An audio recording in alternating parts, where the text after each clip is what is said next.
Shalom, selamat malam Bapak Ibu Saudara-saudara jemaat yang dikasihi dalam Tuhan Yesus Kristus. Malam ini kita boleh ada di hari Selasa tanggal 16 Juni tahun 2020 di hari ke-167. Mari kita mempersiapkan hati kita untuk kita beribadah kepada Tuhan di rumah kita masing-masing dalam ibadah malam. Kita akan mengawalinya dengan menyanyi dari Rohani 119, baitnya yang pertama dan baitnya yang kedua. Jemaat memuji Tuhannya, mengingatkan karunia dengan syukur dan sukahati. Anugerah Tuhan memberkati jemaat yang didirikannya. Benua bumi segenap mencari rahasia gelap di alam maut dan sangkasala. Tetapi oleh kasih Allah terang bintang siang gemerlap. Mari kita dalam keadaan berdiri, mari kita tabiskan ibadah ini. Ibadah keluarga yang berlangsung di seluruh keluarga kami di Jemaat GKI Via Dolorosa Sempan boleh jadi hanya di dalam nama Allah Bapa, Anak dan Roh Kudus. Amin. Turunlah atas kita kasih karunia dan damai sejahtera dari Allah Bapa, Tuhan Yesus Kristus, dan dari Roh-Nya yang kudus. Amin. Marilah kita menyanyi lagi dalam Rohani 119 tadi baitnya yang ketiga dan keempat. Ternyata kesungguhannya di dalam Anak yang telah hendak menjadi juru selamat, dan Roh memimpin dengan hikmat jemaatnya di dunia. Yang lari jauh dipulangkan dan musuh diperdamaikan. Tak ada kaum yang dilupakan. Di sini pun dikaruniakan sejahtera dan kehidupan. Pembacaan kita di malam ini ada dua pembacaan dalam Kisah Para Rasul pasal 2 ayat 41 sampai 47, dan pembacaan yang kedua 1 Korintus 12 ayat 12 sampai dengan ayat yang ke-14. Marilah kita berdoa memohon kuasa Roh Kudus. Kita berdoa. Kami ada di hadapan Tuhan di hari ke-167 Selasa tanggal 16 Juni. Kami menyadari bahwa kami adalah orang-orang yang berdosa. Secara khusus dalam menjalani minggu ini, kami juga akan memperingati 18 tahun perjalanan Jemaat GKI Via Dolorosa Sempan pada hari Senin tanggal 22 Juni nanti. Tuhan memberkati kami sebagai gereja untuk merenungkan firman-Mu yang memberikan kami kekuatan dan inspirasi untuk terus bertumbuh dalam kebenaran. Kami adalah orang-orang yang berdosa, sucikan kami, kuduskan, layakkan dan berkati kami. Biarlah firman-Mu yang kami pelajari dapat kami melakukannya dengan kuasa Roh-Mu yang kudus. Terima kasih Tuhan Yesus untuk pengampunan-Mu, dalam nama-Mu Tuhan Yesus firman yang hidup, Kepala Gereja kami, pemimpin perjalanan hidup kami, 18 tahun sepanjang kami ada di Via Dolorosa ini. Kami berdoa dan menyambut firman-Mu dengan penuh sukacita. Amin. Kisah Para Rasul pasal 2 ayat 41-47, perikopnya cara hidup jemaat yang pertama. Orang-orang yang menerima perkataannya itu memberi diri dibaptis, dan pada hari itu jumlah mereka bertambah kira-kira 3.000 jiwa. Mereka bertekun dalam pengajaran rasul-rasul dan dalam persekutuan, dan mereka selalu berkumpul untuk memecahkan roti dan berdoa. Maka ketakutanlah mereka semua, sedang rasul-rasul itu mengadakan banyak mujizat dan tanda. Dan semua orang yang telah menjadi percaya tetap bersatu, dan segala kepunyaan mereka adalah kepunyaan bersama. Dan selalu ada dari mereka yang menjual harta miliknya, lalu membagi-bagikannya kepada semua orang sesuai dengan keperluan masing-masing. Dengan bertekun dan dengan sehati mereka berkumpul di Mereka berkumpul tiap-tiap hari dalam bait Allah. Mereka memecahkan roti di rumah masing-masing secara bergilir dan makan bersama-sama dengan gembira dan dengan tulus hati, sambil memuji Allah, dan mereka disukai semua orang, dan tiap-tiap hari Tuhan menambah jumlah mereka dengan orang yang diselamatkan. Pembacaan yang kedua, 1 Korintus 12, 14. Perikopnya banyak anggota tetapi satu tubuh. Karena sama seperti tubuh itu satu dan anggota-anggotanya banyak, dan segala anggota itu sekalipun banyak merupakan satu tubuh, demikian pula Kristus. Sebab dalam satu roh kita semua, baik orang Yahudi maupun orang Yunani, baik budak maupun orang merdeka, telah dibaptis menjadi satu tubuh, dan kita semua diberi minum dari satu roh. Karena tubuh juga tidak terdiri dari satu anggota tetapi atas banyak anggota. Demikianlah firman Tuhan. Yang berbahagia dalam mereka yang mendengarkan kebenaran Tuhan, memelihara serta memperlakukan kebenaran itu dalam seluruh hidupnya. Haleluya, haleluya, haleluya.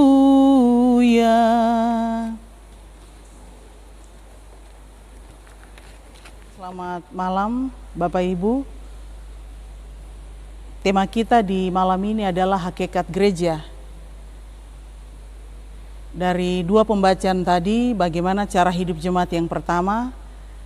Sebagai gereja, mereka telah dipilih Tuhan untuk melakukan tugas-tugas yang dipercayakan oleh Tuhan dalam gereja abad pertama.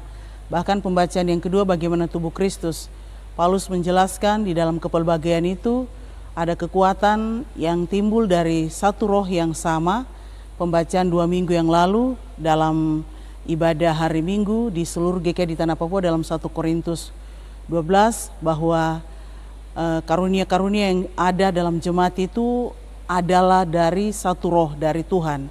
Tujuannya supaya Tuhan dimuliakan, gereja itu dibangun, dan seluruh kehidupan kita sebagai gereja terus bertumbuh dalam kebenaran Tuhan. Mengapa hakikat gereja ini kita pilih untuk kita renungkan hari ini dan besok? Sebab pada tanggal 18, pada tanggal 22 Juni, Jemaat GKI Via Dolorosa Sempan, kita akan memperingati perjalanan jemaat ini dalam usia yang ke-18 tahun. Sebab itu mari kita melihat pengertian dari gereja. Penggunaan istilah gereja, asal kata gereja dari bahasa Portugis eklesia, dan eklesia bahasa Yunani. Pengertian istilah gereja sama halnya dengan eklesia. Keduanya berarti memanggil dalam kaitannya dengan rapat atau perkumpulan yang terdiri dari orang-orang yang dipanggil untuk berkumpul. Pengertian gereja dalam Alkitab, dalam Perjanjian Lama istilah Ibrani yang digunakan untuk gereja adalah kahal, yang artinya memanggil atau mengumpulkan. Allah memanggil dan mengumpulkan sudah sejak awal sesuai dengan apa yang difirmankan dalam Alkitab, yaitu panggilan ilahi untuk Abraham yang ditetapkan menjadi bapa umat yang dipilih dan diistimewakan Tuhan untuk menjadi umatnya. Dalam hal ini Israel menjadi lambang dan dasar dari gereja dalam Yesus Kristus.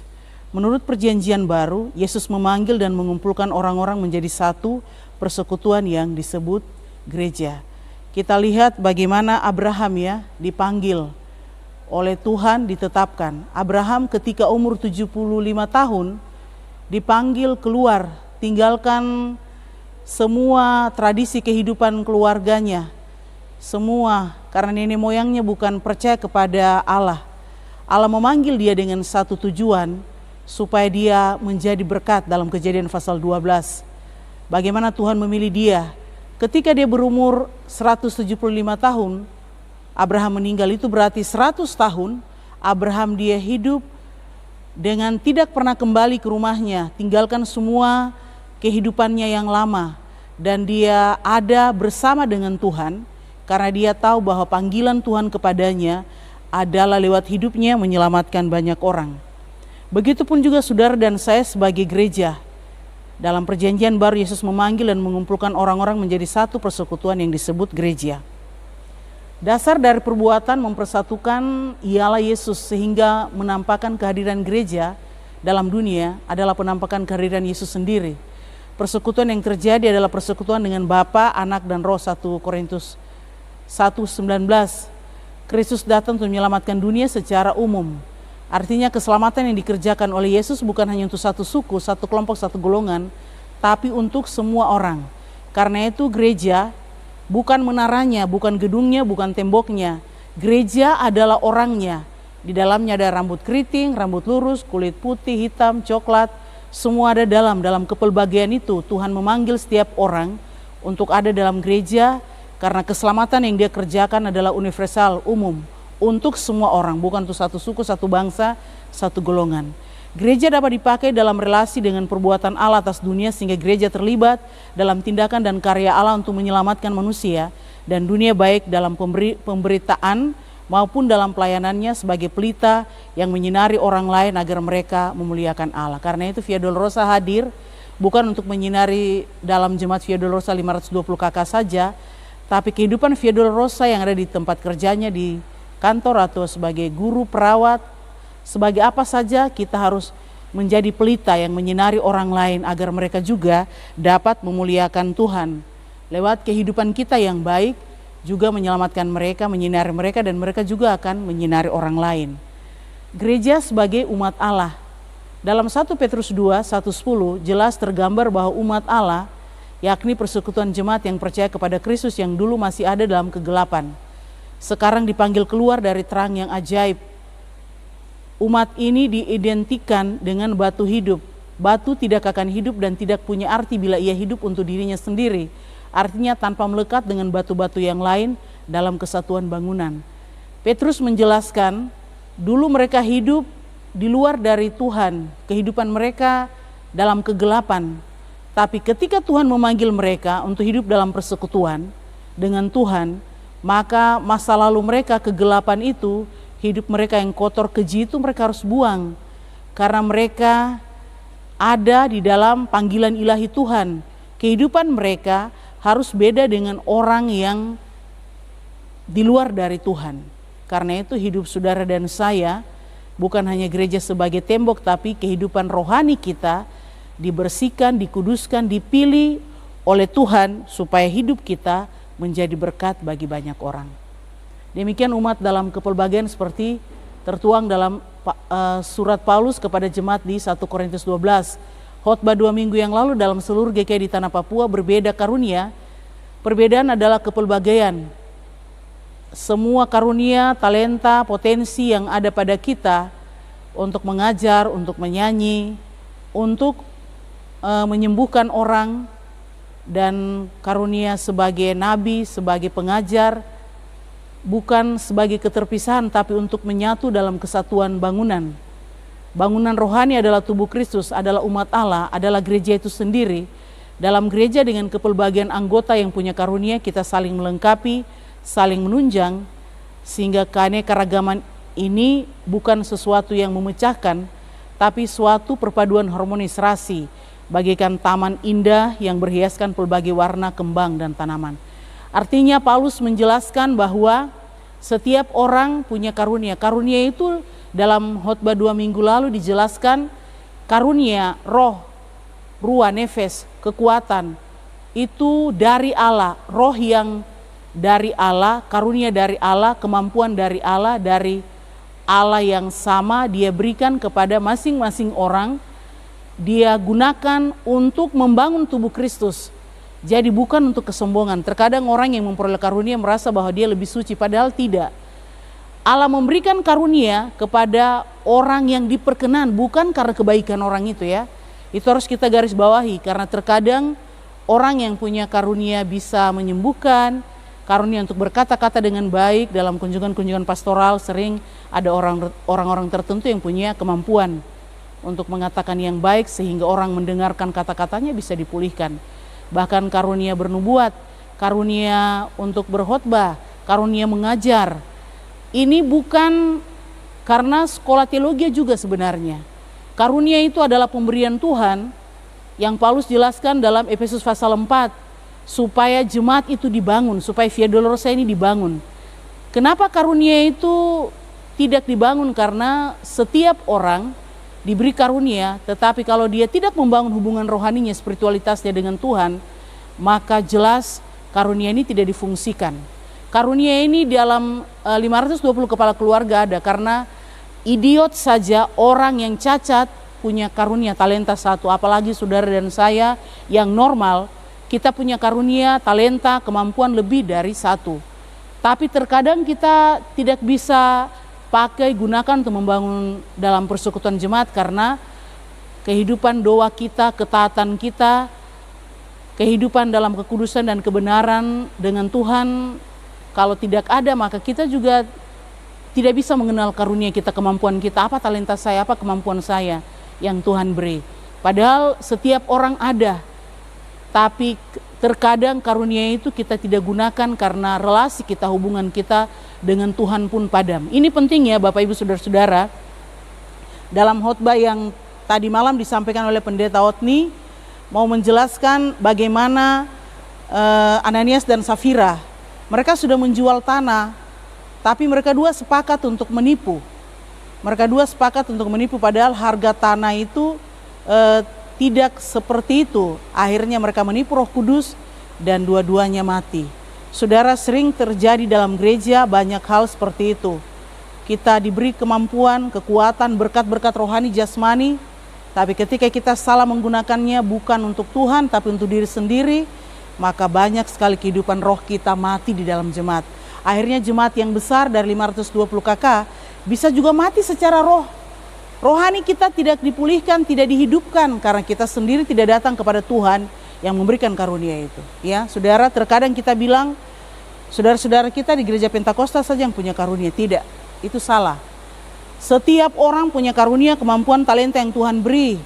Karena itu karunia talenta itu dari Tuhan. Allah yang satu, Allah, Tuhan Yesus dan Roh Kudus yang memberi karunia itu, roh itu bukan karena sekolah pendidikan ya. Dalam 2 minggu yang lalu khotbah saya sudah disampaikan dari 1 Korintus 12 dalam khotbah GKI di Tanah Papua. Bahwa setiap orang punya karunia, talenta, kemampuan, tujuannya supaya Tuhan dimuliakan dan hidup orang itu juga hidup dalam kekudusan dan kebenaran dan bukan untuk membanggakan diri. Tapi lewat karunia yang ada padanya supaya seluruh jemaat itu dibangun, hidup jemaat itu diberkati dan Tuhan dimuliakan. Kita melihat banyak sekali hal ini tidak dilakukan dalam kalangan GKI di Tanah Papua. Oleh karena itu mari kita harus sadar. Di usia jemaat yang ke-18 tahun, mari kita sadar kembali untuk melihat apa karunia saya, kemampuan saya, potensi saya untuk membangun jemaat ini. Menjadi umat Allah berdasarkan panggilan, menjadikan kita berada dalam Dia yang memanggil dan berada di tengah kita. Dalam Keluaran 21 ayat 3, Allah selalu berjalan di depan umatnya. Menjadi umat Allah berarti kita pun punya tugas, yakni siap diutus kembali ke dari dalam gelap. Artinya hidup dalam belas kasihan Allah yang telah memilih kita dan menjadikan kita umatnya. Bukan saja harus terpancar di antara kita, tetap kita pancarkan juga di sekitar kita, ruang lingkup hidup kita, di tempat di mana kita bekerja, berada di lingkungan kita. Bukan hanya di rumah kita dan di GKI Via Dolorosa Sempan saja, tapi dimanapun kita berada, kita pancarkan kebaikan Tuhan. Sebab Allah mengasihi dunia ini, Yohanes 3:16, dan karenanya kita patut mengasihi dunia. Hal menjadi umat Allah berarti kita adalah milik Allah, bukan milik kita atau ego kita sehingga menjadi milik Allah berarti takluk dan taat kepada kehendak firman-Nya dan bukan kepada kehendak dan keinginan diri sendiri. Hal takluk dan taat ini dinyatakan dalam kesetiaan untuk memberlakukan kehendak firman Allah itu dalam kehidupan persekutuan gereja, dalam relasinya dengan masyarakat, bangsa dan negara serta dunia. Artinya kita telah dikasihi oleh Allah, Allah mengasihi kita, maka kasih itu bukan hanya untuk diri kita, tapi juga dalam persekutuan gereja dengan masyarakat, bangsa, negara serta di mana saja kita berada. Gereja sebagai tubuh Kristus, 1 Korintus 12, 1:31, juga Roma 12, 1:8, persekutuan jemaat, tubuh Kristus. Gagasan tentang tubuh adalah mencakup banyak anggota yang saling bergantung, saling memiliki, saling melengkapi akan kekurangan-kekurangan. Itu berarti bahwa gereja yang terdiri dari warga atau anggota gereja dan para pelayannya, masing-masing telah dikaruniai kemampuan yang berbeda-beda untuk saling melengkapi demi melaksanakan tugasnya yang bermacam-macam ini. Tugas tersebut adalah wujud penampakan karya Kristus yang telah memecah-mecahkan tubuhnya di kayu salib untuk keselamatan dunia dan umat manusia. Kita bisa melihat dalam 1 Korintus 12, 1:11 kita sudah belajar tentang karunia, kemampuan, potensi dari Allah, tujuannya Allah dimuliakan bukan untuk dibanggakan dan bukan karena prestasi seseorang, tapi Allah berkenan memberikannya. Dalam ayat 12 sampai dengan 31 tubuh Kristus menjelaskan bahwa setiap orang diberikan kekuatan, kemampuan, karena banyak anggota satu tubuh. Tujuannya supaya semua yang diberikan, kemampuan, kekuatan yang diberikan adalah untuk membangun tubuh Kristus, untuk membangun jemaat ini, supaya jemaat ini dibangun ke arah yang dikehendaki oleh Tuhan. Efesus pasal 4, bukan ke arah yang dikehendaki oleh manusia. Ciri dari tubuh Kristus secara gamblang yang dilukiskan oleh Paulus dalam suratnya kepada jemaat di Korintus, 1 Korintus 12, banyak anggota satu tubuh yang saling berhubungan, saling memerlukan, saling melengkapi. Dalam kesatuan tubuh tidak ada bangsa Yunani, Yahudi, tidak ada perbedaan suku, kasta, derajat. Dalam kesatuan tubuh tidak ada hamba, budak, tidak ada tuan dan majikan. Semua kita dipersatukan oleh Tuhan.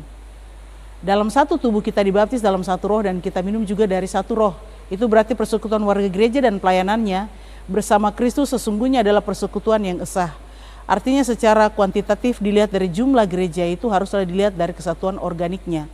Secara kualitatif dilihat dari mutunya. Ini penting, gereja itu harus sehati, sepikir, memiliki satu kasih, satu jiwa, satu tujuan dengan tidak mencari kepentingan sendiri atau pujian yang sia-sia. Bagian ini sangat penting saudara-saudara, secara khusus kita juga sedang menggumuli untuk penulisan sejarah gereja. Setelah sejarah gereja, seminar tahun lalu sudah diadakan, ada masukan-masukan yang harus kita berikan bagi tim penulis sejarah gereja, sehingga kita harus sepikir sehati semua yang pernah mereka bekerja dalam gereja ini. Mari kita memberikan pikiran kita, pendapat kita, ide kita, gagasan kita, sehingga sejarah gereja dalam jemaat ini harus ditulis dalam usia 18 tahun. Kenapa? Kita yang keluar dari Martin Luther sampai hari ini masih hidup dan ada. Karena itu marilah sejarah itu kita yang menulisnya. Jangan anak dan cucu kita yang menulisnya. Pasti ada bagian yang salah. Tapi kalau kita sendiri generasi yang sekarang ini yang hidup dan ada menulisnya, walaupun mungkin ada salah tapi tidak sebanyak seperti yang nanti ditulis oleh anak dan cucu kita. Hari ini kita harus hidup dalam kesehatian, sepikir, satu kasih, satu jiwa, satu tujuan, dengan tidak mencari kepentingan sendiri atau puji-pujian yang sia-sia. Ya, ini penting bagi kita Bapak Ibu Saudara-saudara. Semangat yang pernah ada dalam jemaat ini, membangun gedung gereja yang ada ini, dengan tukang yang hanya berapa saja orang bisa membawa apa saja, kuasa itu, kekuatan roh itu seakan-akan hilang. Siapa yang mengambil itu? Mari kita kembali untuk kita membangun hubungan kita dengan Tuhan, maka Tuhan akan pasti memberikan kita semangat untuk menjaga gereja ini dalam kekudusan dan kebenaran. Dalam persekutuan tubuh tersebut, warga anggota gereja yang lain dan para pelayannya haruslah menganggap yang lain lebih utama dari dirinya sendiri dengan selalu memperhatikan kepentingan orang lain. Sebagai satu tubuh adalah tugas anggotanya untuk saling melindungi, saling memenuhi kepentingan yang lain demi pertumbuhan tubuh, yaitu jemaat atau gereja itu sendiri. Perlu diingat, sebagai tubuh Kristus maka gereja memiliki janji Allah dalam arti sebagaimana tubuh Kristus dibangkitkan dan dimuliakan. Demikian pula gereja yang terhisap pada satu tubuh ikut dimuliakan dan diselamatkan, sehingga ia tidak lagi membiarkan diri bercanda dengan dosa, tetapi menaklukkan diri di bawah kuasa roh dan firman. Saudara-saudara, baru kita memperingati keturunan Roh Kudus, biarlah kuasa roh itu juga ada dalam pembacaan kita Kisah Rasul pasal 2, 41-47, bagaimana cara hidup jemaat yang pertama. Kehidupan mereka, semua yang ada pada mereka adalah milik bersama dalam persatuan roh, termasuk uang dan semua harta milik mereka. Khotbah tadi malam disampaikan oleh Pendeta Otni bahwa Ananias dan Safira menipu sehingga Tuhan menghukum mereka. Marilah kita melakukan semua itu dalam kebersamaan persekutuan yang Tuhan beri bagi kita.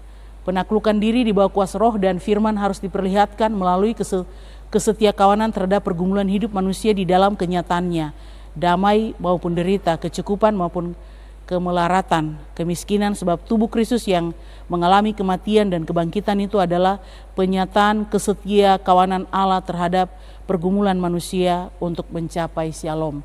Bapak Ibu, secara khusus kita ada dalam COVID-19, situasi yang sedang terjadi, maka banyak yang mengalami penderitaan, kemelaratan, kemiskinan. Mari kita juga bangkit. Secara khusus kita juga di dalam HUT Jemaat yang ke-18 besok hari Senin, maka ada pelayanan diakonia yang nanti akan dilakukan ke arah Pomako. Mari kita juga bangkit untuk memberikan perhatian dan kepedulian kita bahwa memperingati 18 tahun perjalanan jemaat ini, ada bukti kasih kita juga kepada sesama kita yang lainnya yang membutuhkan, supaya kebaikan yang ada pada kita juga orang lain pun juga merasakannya. Dalam Roma 12 dikatakan ada karunia untuk melayani, mengajar. Bukan Roma 12 ya, sebenarnya 1 Korintus 12. Karunia untuk melayani, mengajar, menasihati, memimpin. 1 Korintus 12:28, Allah memberikan karunia kepada setiap anggota, setiap orang dalam jemaat. Pertama sebagai rasul, kedua sebagai nabi, ketiga sebagai pengajar. Bagi Rasul Paulus karunia yang berbeda pada kita hendaklah digunakan untuk membangun tubuh Kristus atau jemaat atau gereja. Dalam 1 Korintus 12:20 dikatakan ada banyak anggota tapi satu tubuh. Pada ayat 27 Paulus katakan kamu adalah tubuh Kristus dan kamu masing-masing adalah anggotanya.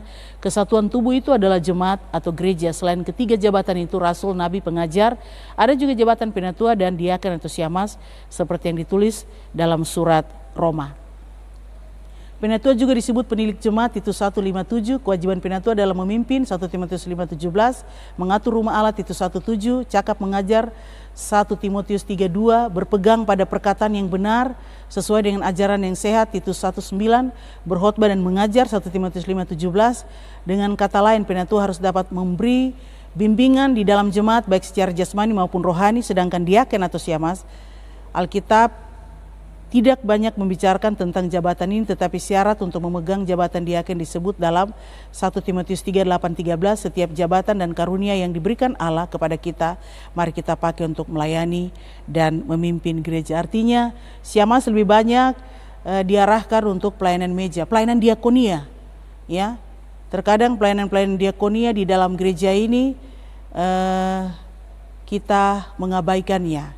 Pelayanan kepada orang sakit, pelayanan kepada orang berduka yang punya pergumulan, persoalan, bahkan juga hal-hal sosial di dalam jemaat ini sering kita mengabaikannya. Itulah tugas dari diaken, termasuk dalam melakukan pelayanan perjamuan kudus. Semua alat-alat perjamuan kudus, kainnya dan semua yang kita gunakan itu tugas dari syamans untuk membereskan semua. Pemotongan roti dan semua, sehingga seluruh pelayanan itu dapat dilakukan dengan baik. Terkadang kita semua berikan kepada koster yang mengaturnya, padahal tidak. Alkitab menjelaskan pelayanan meja adalah pelayanan dari para syamans. Yang keempat, gereja sebagai lembaga dan sebagai organisasi. Dalam kehidupan sehari-hari, kita dihadapkan dengan gereja sebagai lembaga, organisasi.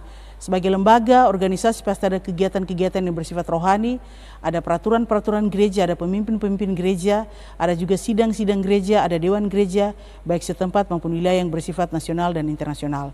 Dalam Kisah Para Rasul, Paulus berhasil menetapkan orang-orang tertentu yang tertua, mereka diserahi tugas untuk mengawasi kawanan domba Kristus. Kisah Para Rasul ini menjelaskan bagaimana kisah berdirinya gereja, kisah bagaimana Roh Kudus bekerja.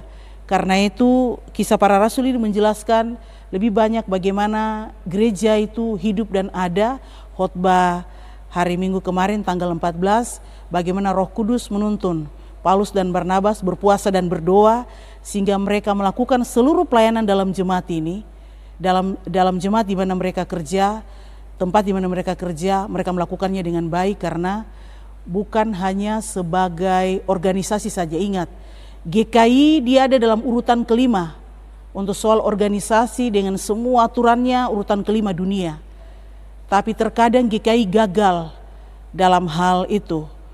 Khotbah hari Minggu kemarin menjelaskan kepada kita dalam Kisah Rasul pasal 13, perlu ada berpuasa dan berdoa, karena dengan berpuasa dan berdoa, pendeta, penatua, syamans, badan pelayanan unsur, semua pekerja-pekerja gereja bekerja dengan dipimpin oleh Roh Kudus.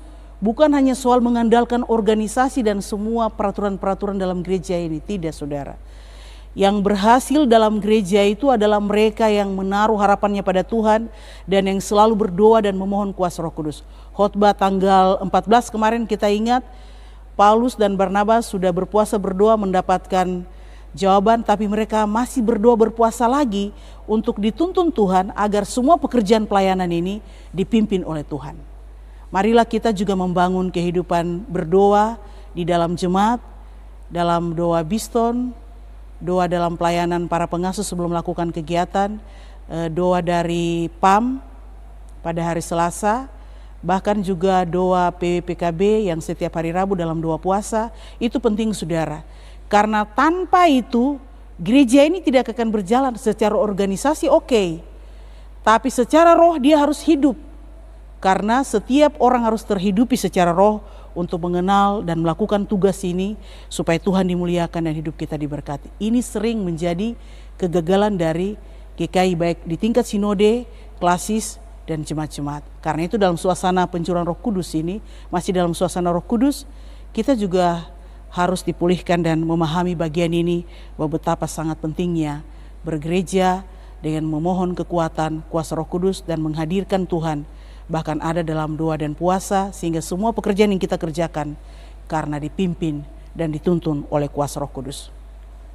Pada zaman itu semuanya masih sederhana, tetapi bagi Rasul Paulus organisasi dipandang perlu guna memperlengkapi anggota gereja dengan seluruh perlengkapan senjata Allah supaya mereka dapat bertahan melawan godaan iblis. Efesus 6 menjelaskan, Paulus justru berkata dalam Efesus pasal 6, berdoa dengan tak putus-putusnya.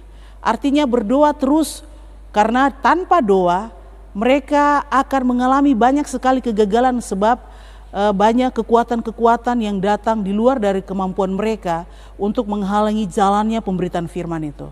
Kita bisa melihat dalam Efesus pasal 6, Paulus menjelaskan perlengkapan rohani, bahwa kita perlu melengkapi kehidupan kita, gereja ini perlu melengkapi kehidupannya dengan kekuatan kuasa roh itu, sehingga dia bisa dapat bertahan melawan tipu muslihat iblis.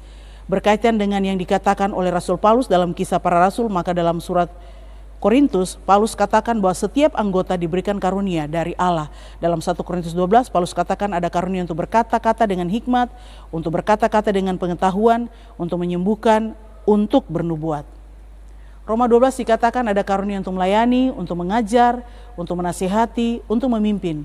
1 Korintus 12:28, Allah memberikan karunia kepada setiap orang dalam jemaat, pertama sebagai rasul, kedua sebagai nabi, ketiga sebagai pengajar.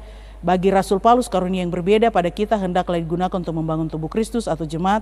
Dalam 1 Korintus 12:20 dikatakan ada banyak anggota tetapi satu tubuh. Pada ayat 27 Paulus katakan kamu adalah tubuh Kristus dan kamu masing-masing adalah anggotanya. Kesatuan tubuh itu adalah jemaat atau gereja. Selain ketiga jabatan itu, rasul, nabi, pengajar, ada juga jabatan penatua dan diaken, sama seperti yang ditulis dalam Roma. Penatua disebut penilik jemaat. Titus 1:57, kewajiban penatua adalah memimpin. 1 Timotius 5:7 mengatur rumah Allah. Cakap mengajar, berpegang pada perkataan yang benar sesuai dengan ajaran yang sehat.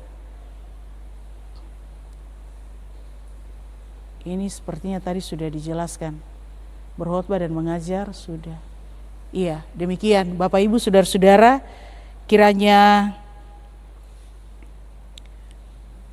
berkhotbah dan mengajar 1 Timotius 5:17, dengan kata lain penatua harus dapat memberi bimbingan di dalam jemaat baik secara jasmani maupun rohani, sedangkan diaken atau syamah Alkitab tidak banyak membicarakan tentang jabatan ini, tapi syarat untuk memegang jabatan diaken disebutkan dalam 1 Timotius 3:8-13, setiap jabatan dan karunia yang diberikan Allah kepada kita, mari kita pakai untuk melayani dan memimpin gereja. Semoga memperingati 18 tahun Jemaat GKI Via Dolorosa Sempan, semua talenta, kemampuan, karunia yang Tuhan beri sebagai penatua Siamas, badan pelayanan unsur-unsur, pengasuh sekolah minggu, pelayan, para tua-tua gereja, semua yang pernah bekerja untuk gereja ini, Tuhan memberkati kita sekalian.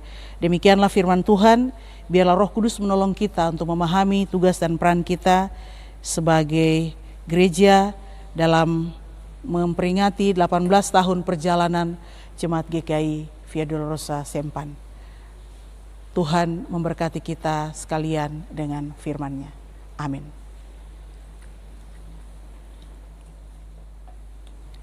Jemaat Tuhan, mari kita menyanyi dalam rohani 119, baitnya yang kelima dan 7. Setelah kita akan masuk dalam doa syafaat. Dibangunkan di dunia, beralaskan anugerah, berdirilah gereja Tuhan, dan kasih dengan kesungguhan mengisi pekerjaannya. Syukur dan puji bagimu yang perjanjianmu teguh, beri kami yang terpelihara, memberi kepada kaum saudara berkat dan selamat firman-Mu. Mari kita satu dalam doa, kita berdoa. Kami ada di hari ke-167, Selasa 16 Juni tahun 2020.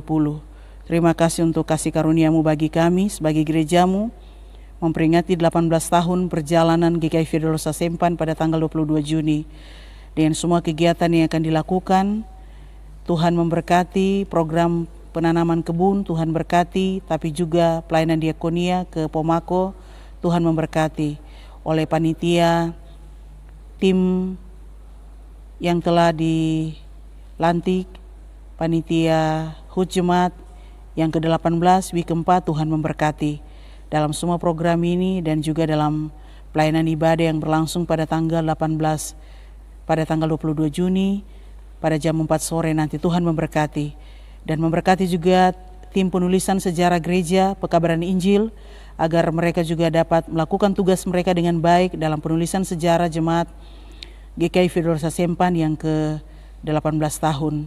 Dalam seminar yang pernah dilaksanakan pada tahun yang lalu, semua yang telah diundang datang untuk memberikan saran, masukan, pendapat mereka, para pendiri-pendiri gereja. Tuhan memberkati dan memberkati tim penulisan sejarah gereja ini agar dapat menulis semua sejarah gereja ini dengan baik, menjadi nilai yang penting. Harga diri dari jemaat ini juga telah tetap terus diajarkan, diketahui oleh para generasi muda. Tuhan memberkatinya. Kami menyerahkan semua tua-tua gereja, semua yang pernah meletakkan dasar yang benar dan teguh. Tuhan memberkati kehidupan mereka. Tuhan memberi mereka kekuatan dan berkat agar keteladanan mereka, ketaatan mereka menjadi berkat bagi kami di generasi muda ini.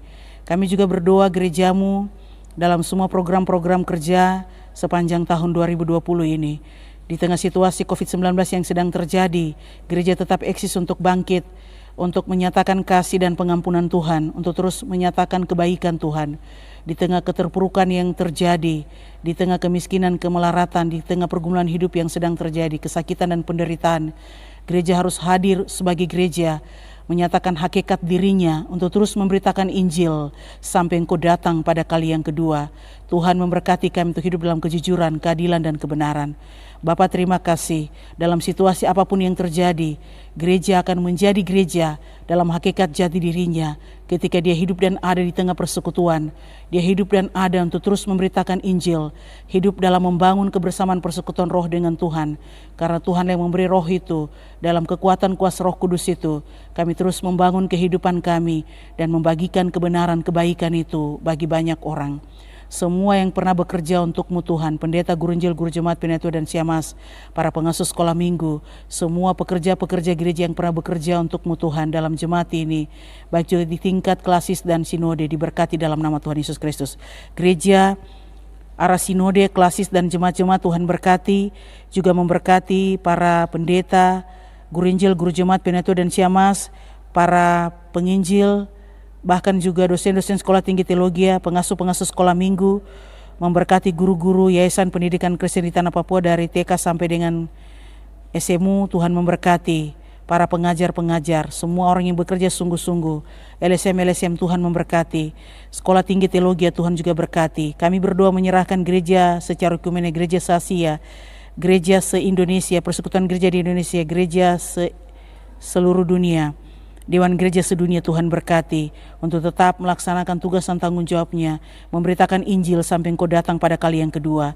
Bapa, terima kasih, memberkati juga seluruh kehidupan kami sekalian dalam jemaat ini, memberkati kedua hamba-Mu, para penatua dan siamas, badan unsur-unsur, dan juga tua-tua gereja, para pendiri gereja, para pengasuh sekolah minggu, Tuhan berkati.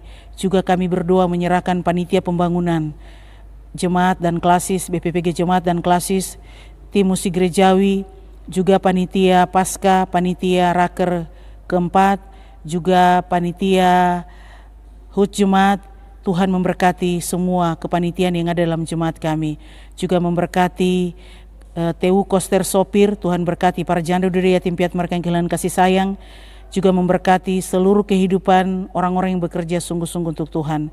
Kami juga berdoa menyerahkan pemerintah pusat, provinsi, daerah, Kabupaten Mimika, Forkopimda, para pemerhati, para medis dalam menangani COVID-19 ini. Tuhan memberkati dokter, mantri, suster, cleaning service, petugas makan. Juga Tuhan memberkati TNI, Polri, Pol PP, memberkati pemerintah, bahkan di seluruh dunia yang menangani COVID-19 ini. Tuhan memberkati setiap orang yang bekerja dengan sungguh-sungguh, diberkatilah.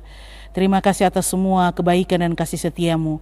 Kami juga berdoa menyerahkan kehidupan kami semua, Tuhan memberkati.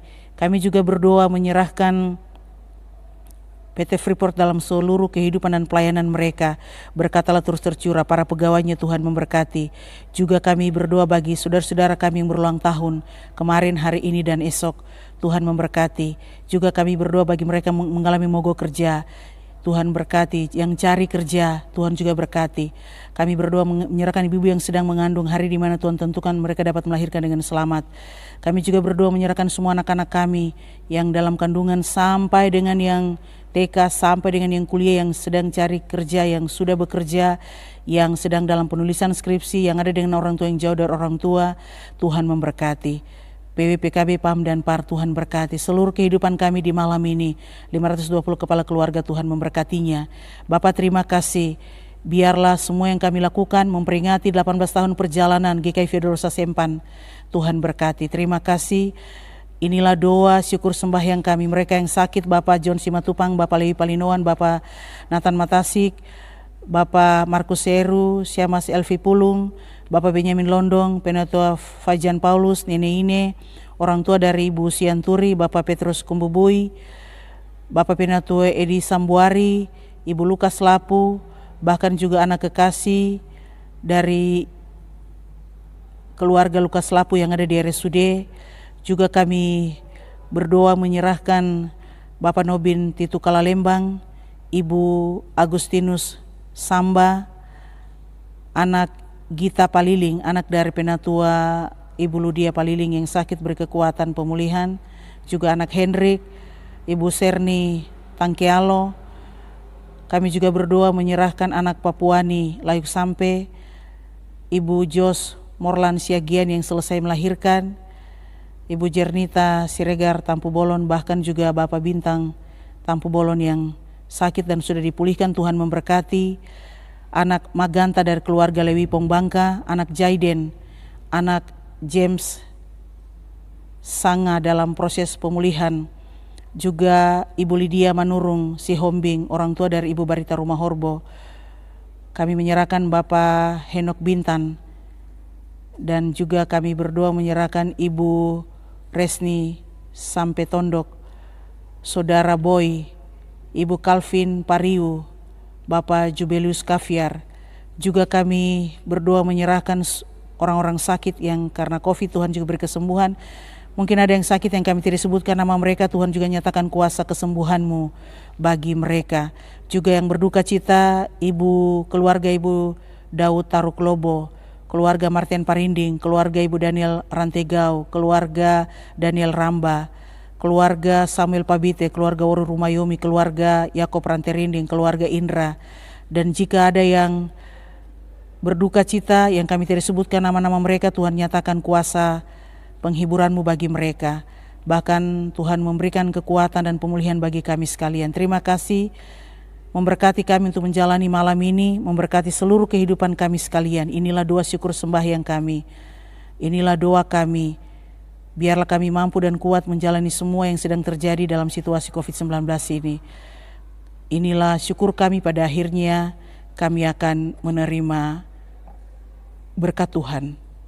Jemaat Tuhan, marilah kita Sebelum menerima berkat Tuhan, mari kita menyerahkan seluruh hidup kita dalam tangan pengasihan Tuhan. Kami juga berdoa untuk Bapak Gottlieb Toisuta yang sedang sakit. Tuhan juga memberikan kekuatan dan pemulihan dan kesembuhan kepadanya. Pada akhirnya kami akan menerima berkat Tuhan. Mari kita berdiri, kita akan menerima berkat Tuhan.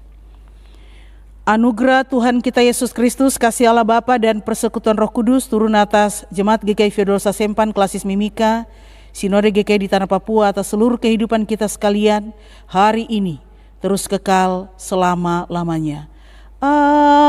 Amin. Amin. Amin.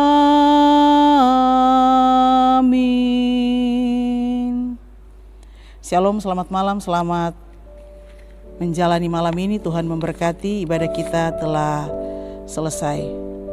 Shalom.